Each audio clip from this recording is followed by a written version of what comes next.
Hi guys, welcome to a video that's been a long time in the making, as you can probably guess it would have been. The 2010s were a pretty good decade for music, and I decided it was probably about time I finally talk about my favourite albums that came out in the decade. So I've got a list here. What I'm going to do is, instead of doing like one of my year-end list videos where I basically do short reviews of every album, I'm going to just basically list off most of the albums, talks about some of them very briefly, but most of them I'm literally just going to say the name and get to the next one because we've got a lot to get through.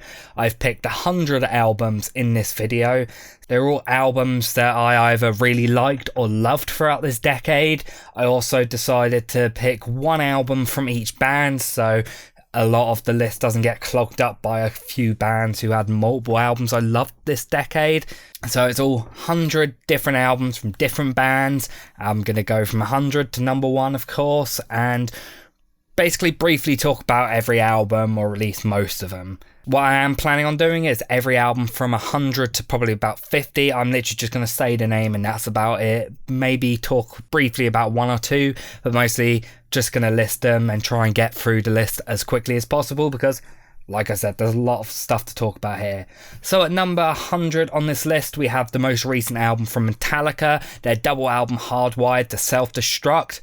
At number 99, we have Lady Gaga's transition into more country and rock sort of music with her album Joanne. 98, we have A Day to Remember's Common Courtesy. 97, we have AFI's Burials, probably the best AFI album to date. Number 96, we have Code Orange with their really great aggressive hardcore punk album Forever. 95, we have a similar album with Cane Hill's Smile. 94, we have Bon Iver with their self-titled album. 93, we have I Fight Dragons with The Near Future, basically the pop-punk equivalent of 2112 by Rush. At 92, one of the only good Eminem albums in the last decade, the Marshall Mathers LP2. 91, we have an album by an artist called Freddy Grede called 13-8. He's a really great YouTuber who doesn't really make a lot of videos or even music anymore, but I really love the original music that he does. Number 90, we have The Weeknd with his album Beauty Behind the Madness. 89, Frank Turner's Tape Deck Heart. 88, Kaytranada with 99.9%. 87, we have Kero Kero Benito with Benito Generation. 86, The Cribs with 24/7 Rockstar Shit. 85, we have Royal Blood with their self-titled album. 84, The Regrets with their debut Feel Your Feelings Full. 83, one of the best emo albums of the decade, Moose Blood's first album, I'll Keep You in Mind from Time to Time.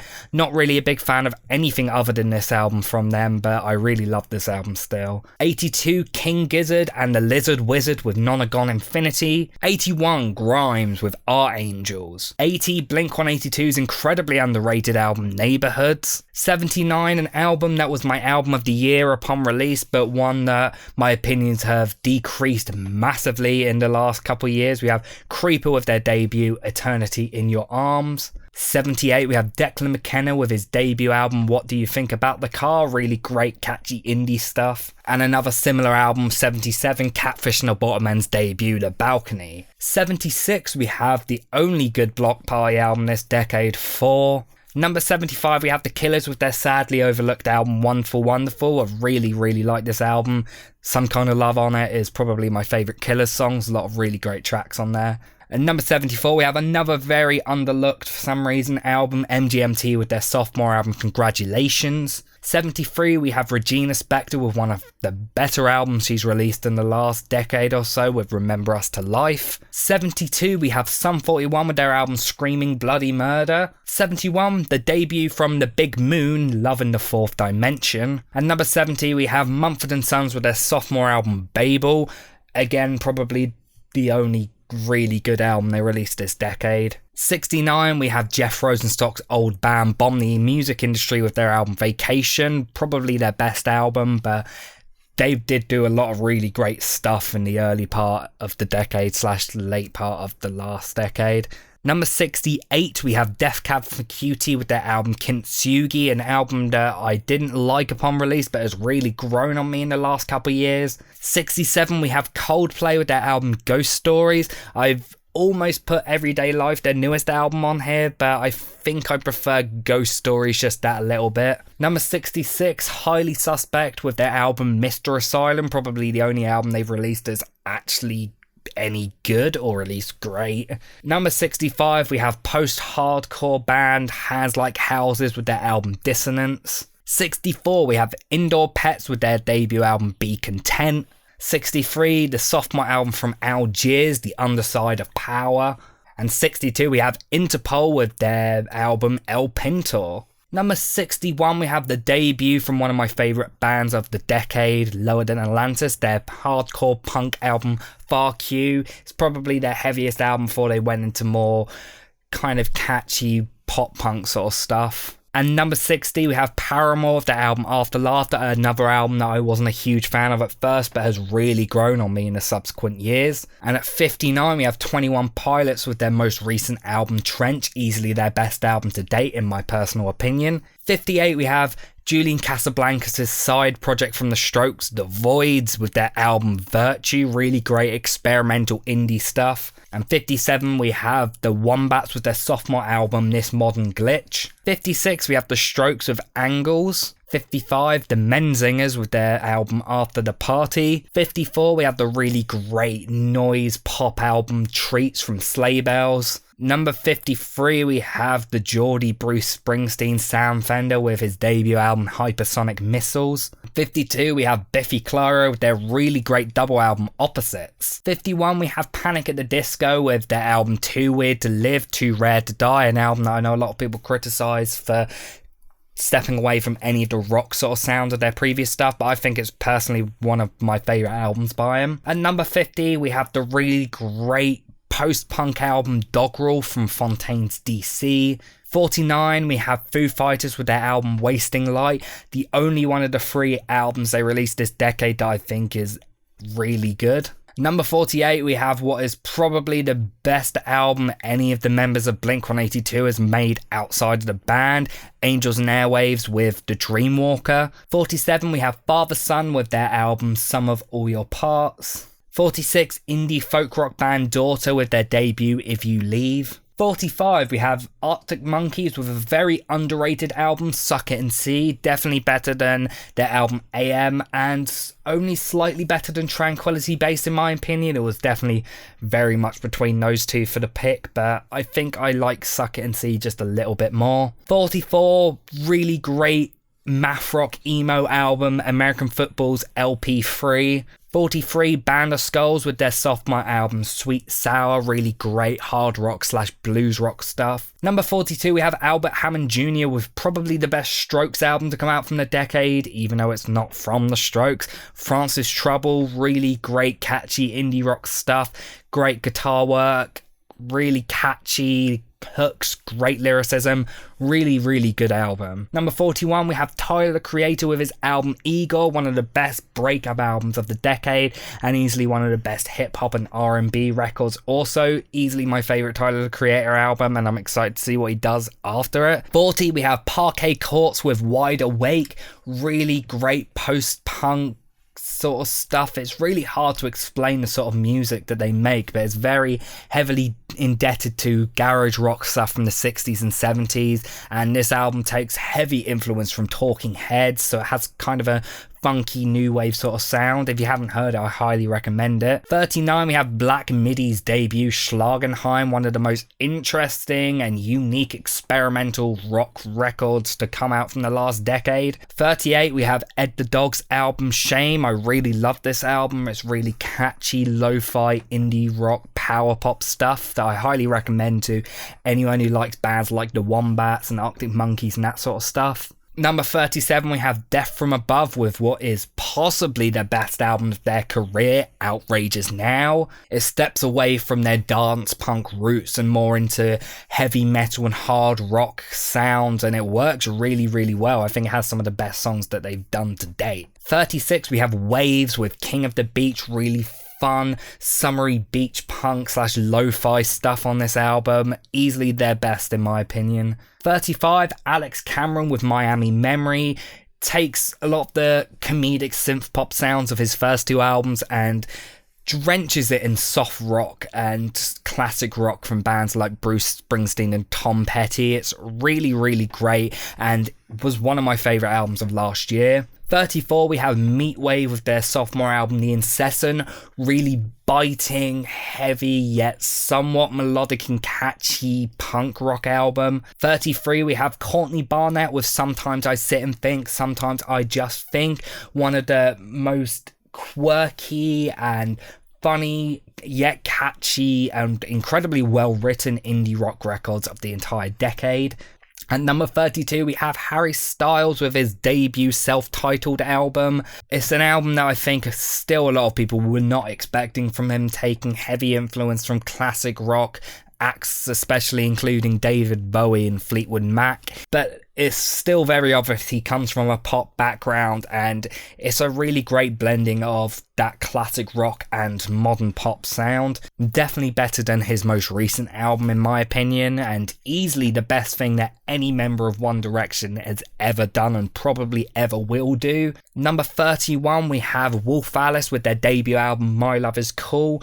Although when it came out I was head over heels in love with it, I've definitely kind of gone off it a little bit in subsequent years. I still really, really like this thing. It's a great blending of indie, folk and grunge with really great songwriting and instrumentation. Although their second album was a lot more experimental and took influence from shoegaze and hardcore punk and stuff like that, I definitely don't think it's anywhere near as good as their debut. At number 30, we have the most recent and possibly final album from Childish Gambino, Awaken My Love.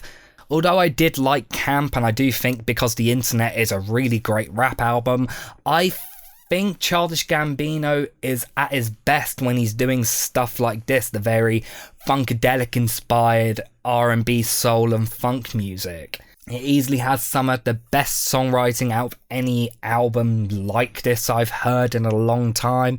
Some of the best production of any album in a decade. Songs like Redbone and Me and Your Mama are still songs that I constantly listen to and always enjoy. It'll be interesting to see if he does another album and what style it's in. But either way, I think it's going to be very tough to top this one. 29, we have Snail Mail with their debut album Lush. Really beautiful, somber, yet incredibly catchy indie rock stuff, filled with some of my favourite indie songs from the entire decade. One that I feel like a lot of people probably missed, but I think it's easily one of the best albums in the genre that came out last decade. At 28, we have Swimmers with their sophomore album Berkeley's on Fire. It takes much of the pop punk and beach punk sound of their first album and clearly shows a lot of influence from more classic punk rock bands like Sex Pistols and The Clash, and also drenches a lot of hip hop inspiration on there. The last song on the album, Steve Got Robbed, is basically a pure Beastie Boys song.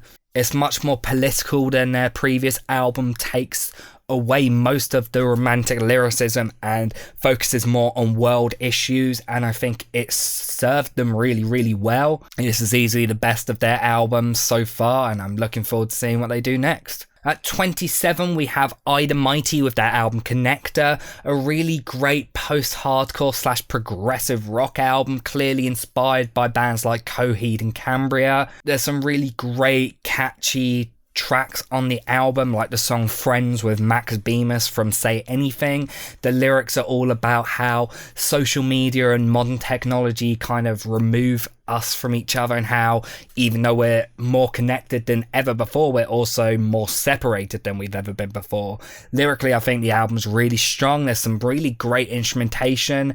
Easily the best record they've ever done. I honestly don't really like any other album they've done, but I love this thing. At 26, one of the best rap albums of the decade, Kanye West with My Beautiful Dark Twisted Fantasy. It's incredibly overproduced, but intentionally. He follows a very maximalist production style, which I think serves the tracks really, really well.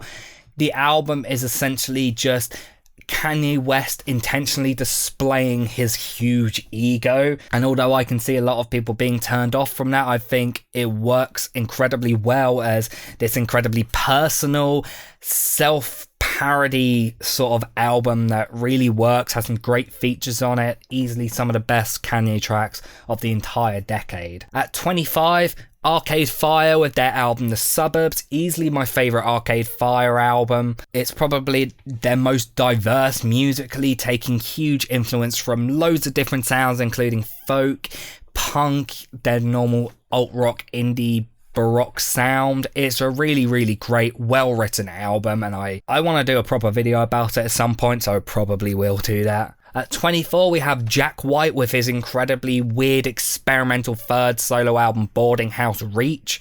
I know a lot of people really hated this album because it is basically a complete step away from anything he's done before.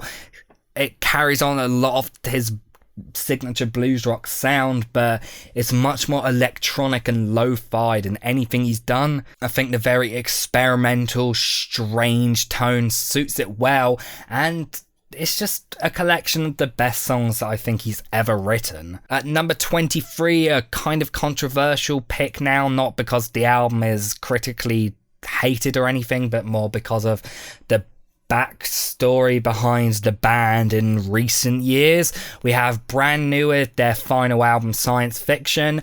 Put aside all the things and controversies behind the band, I try and listen to the album remembering the things that happened were only one guy and there's more people in the band, so I try and separate the music from the person behind a lot of the horrible things that happened in the last couple of years.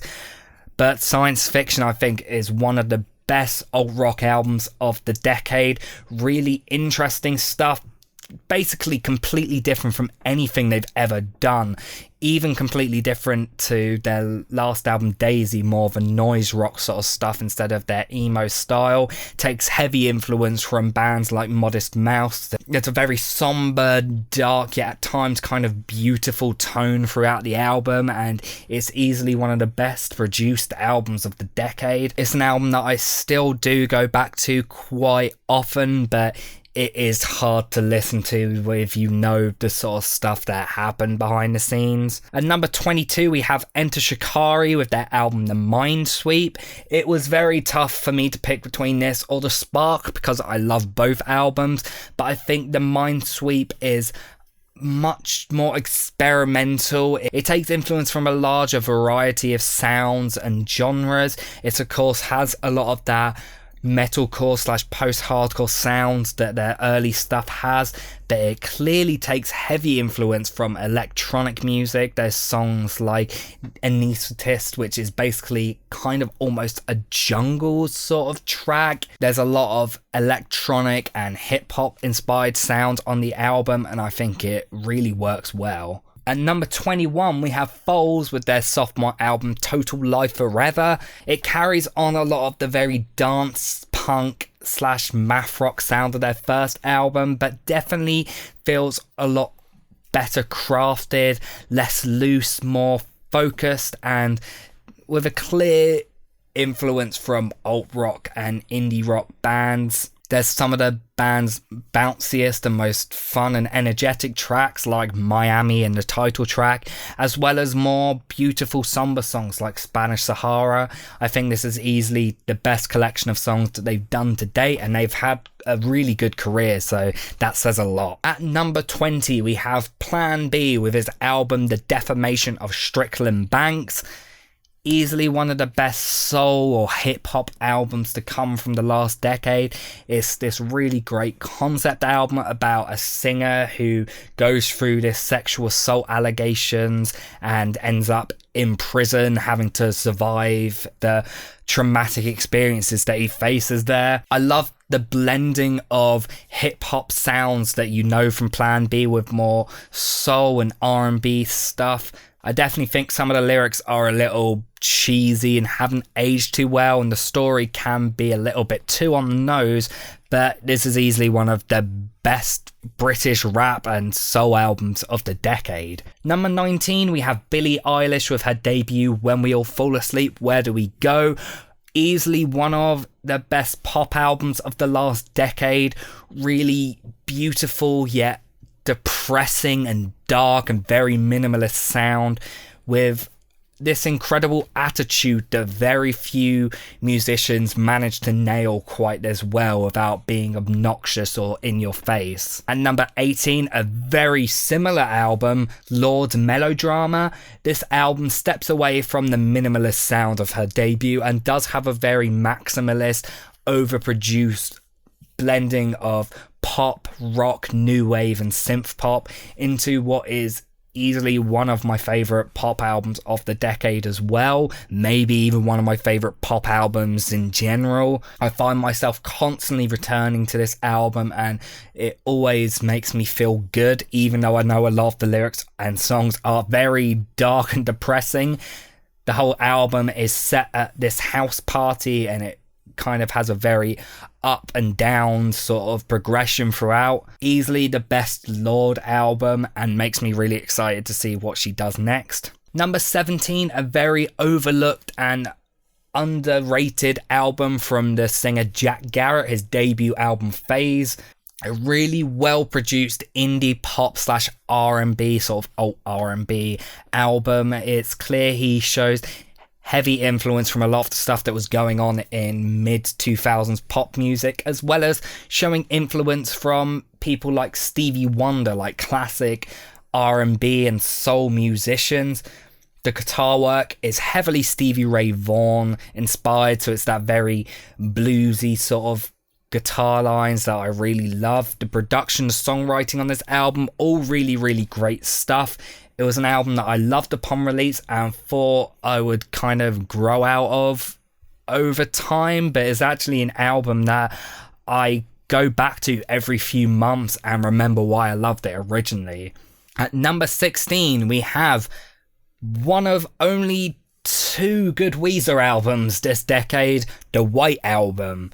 This is easily, in my opinion, one of the best Weezer albums and one that was definitely a return to form, which they sadly completely destroyed after. It is probably their most Blue Album sounding album since the Blue Album. It's very reminiscent of their very early power pop / grungy sound. It's a very bright, catchy, summery sort of rock album that is easily some of the best stuff they've ever done, and there's very few songs I don't like on this album. In fact, if I had to pick one song I didn't like, I'd probably say Do You Wanna Get High? That would be the only song on the album that stops it from being higher on this list. Number 15, we have Metric with the album Art of Doubt. I've been a big fan of Metric for many, many years, but I honestly think their most recent album, Art of Doubt, is possibly the best album they've done to date. I think it captures their formula when they were at their best so perfectly. It's like they just managed to recapture that lightning in the bottle that is incredibly hard to do.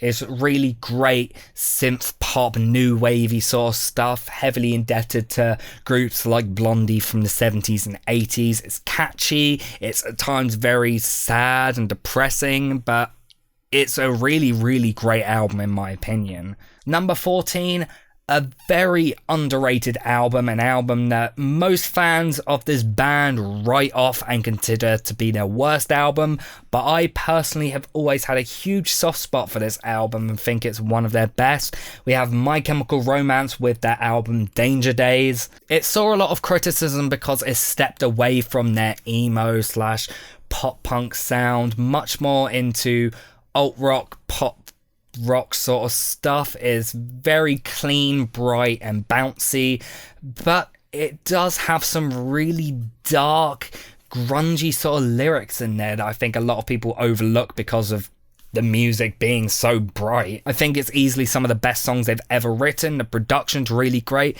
There's songs like Na Na Na Na, which everyone knows, and I think a lot of people do like if they like at least one song off this album, but there's so many songs that I think people overlook for no reason. The Kids from Yesterday is probably my favourite My Chem song. There's songs like Scarecrow, Destroyer, The Only Hope for Me Is You. So many really, really great overlooked songs. If you wrote this off when it came out because you thought it was too happy for My Chem, I definitely recommend checking it out again because in my opinion, I think it's right up there with the Black Parade and Three Cheers. At number 13, we have an incredible sophomore album from a band who I think are one of the best British rock bands around today. We have Nothing But Thieves with their album Broken Machine. I really enjoyed their first album, but there was something about this album that I think works a lot better. There's clear influence from other big British bands like Muse and Radiohead all throughout this album and just their general sound.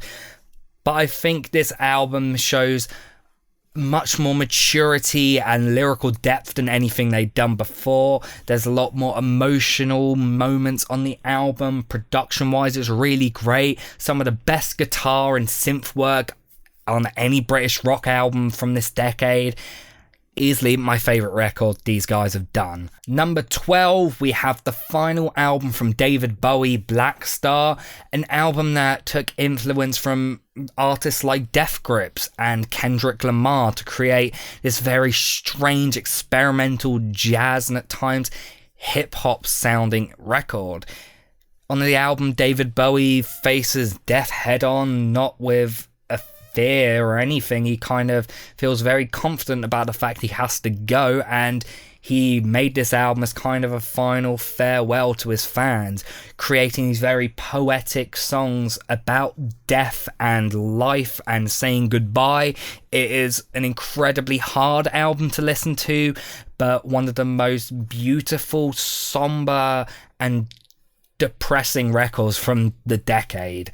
Number 11, we have, in my opinion, the best Gorillaz album to date, Plastic Beach. This album only just slightly better than Demon Days in my opinion, but it's an album that I think is really overlooked in the Gorillaz discography. I think it's a collection of some of their most catchy and well-written tracks, some incredible features throughout the album, features from people like Lou Reed, Snoop Dogg, two of the members of The Clash. There's some incredible music on this album, and yeah, I think it's their best album. At number 10, one of the best punk albums of the decade, Jeff Rosenstock with his album Worry. I really loved this album and We Cool, the album he released previously, which would have probably been in this spot if Worry wasn't.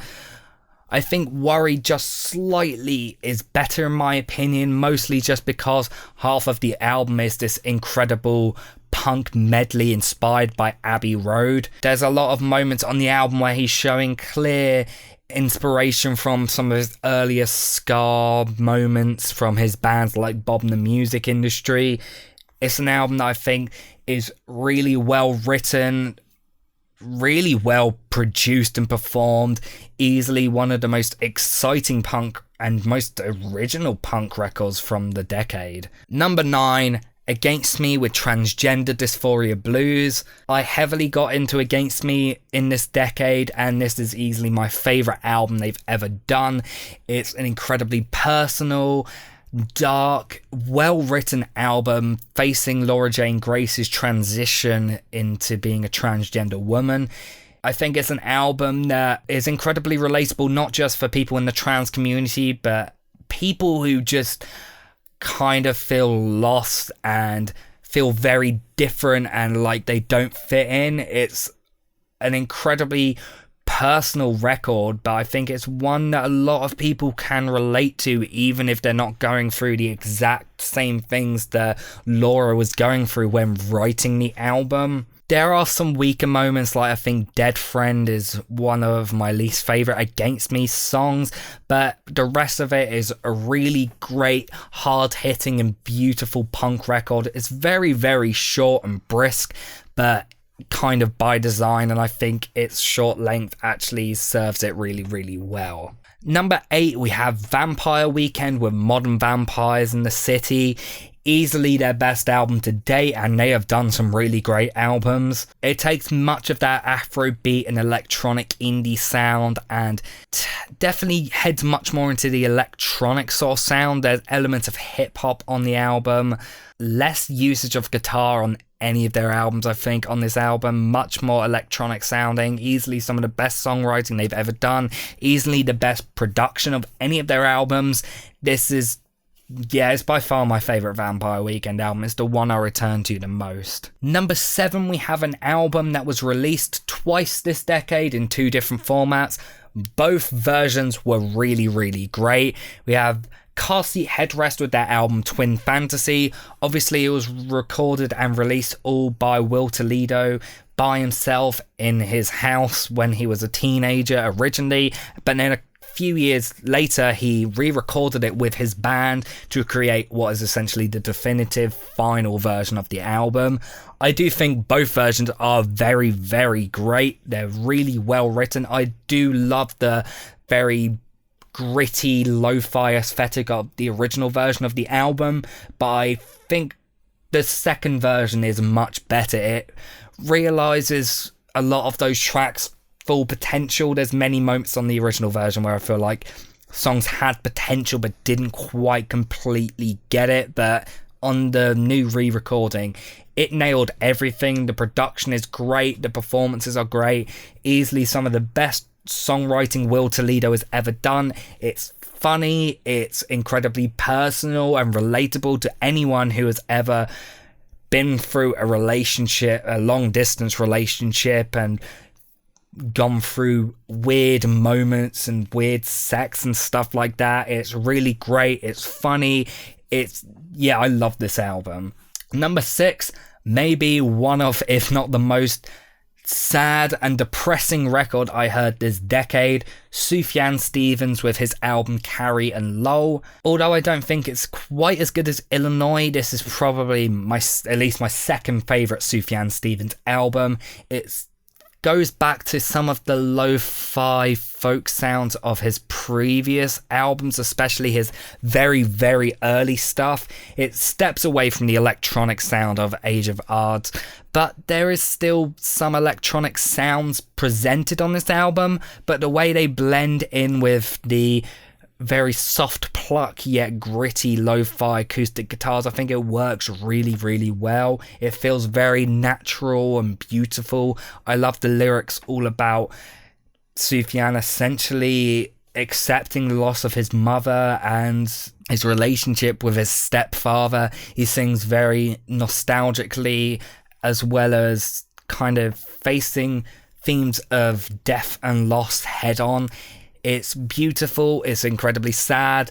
I really love this album. Number 5, we have an album that I remember when it came out, it was fairly in the middle part of my 2015 favourite albums list, but the more I return to the album, the more I fall in love with it. I think it's one of the few albums that every time I listen to it, I think it's even better than the last time. It is Tame Impala with their third album, Currents.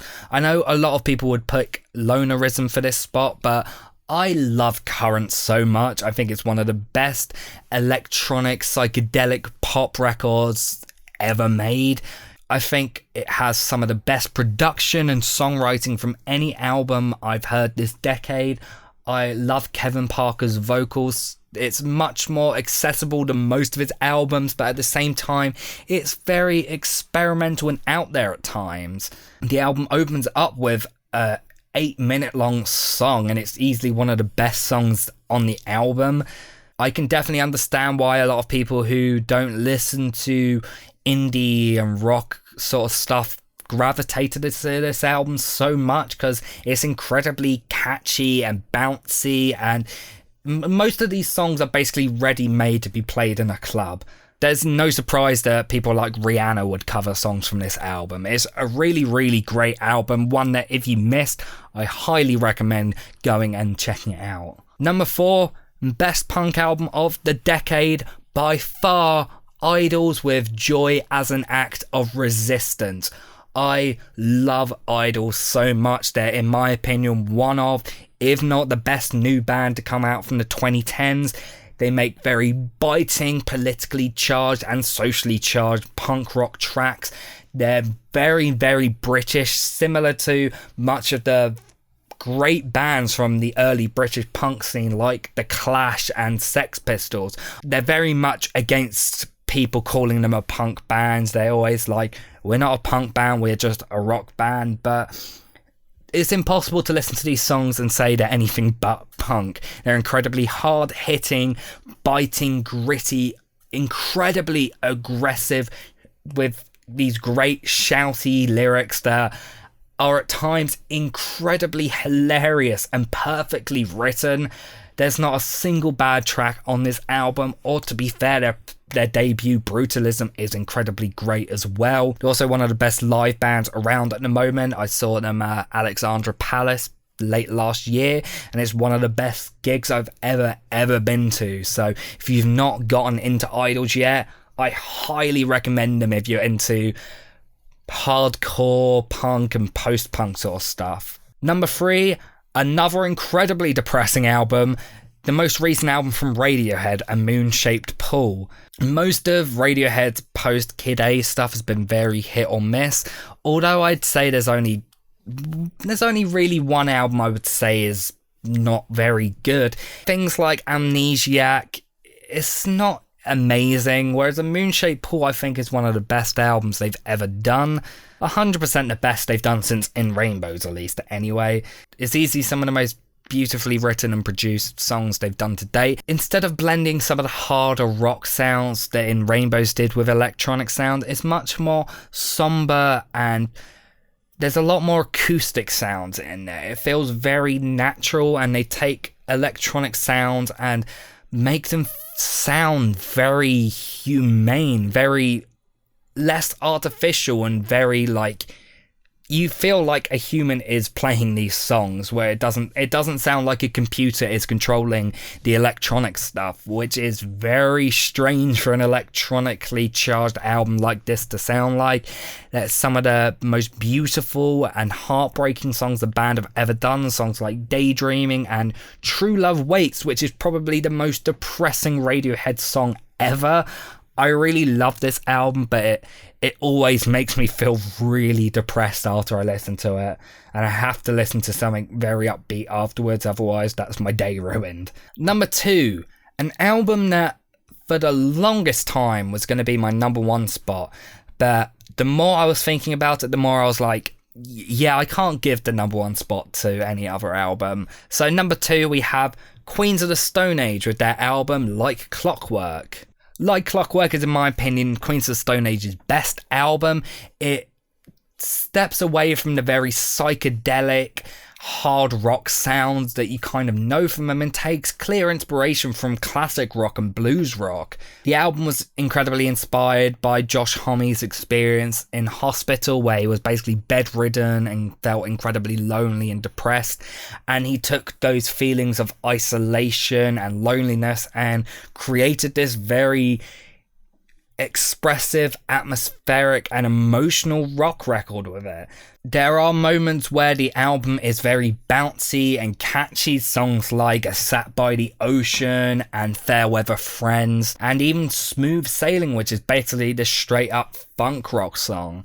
But for the most part, this is a very piano heavy, somber, classic rock inspired record, which I think works really, really well. This is easily in my opinion the best rock album of the decade. I really love this thing. If you listened to Queens of the Stone Age back in the day and didn't like things like No One Knows or Go With The Flow, then I recommend checking out Like Clockwork, because it's not like any of that stuff at all. There's a lot of really great guest performances on the album from people like Alex Turner from Arctic Monkeys, Trent Reznor from Nine Inch Nails, and even Elton John.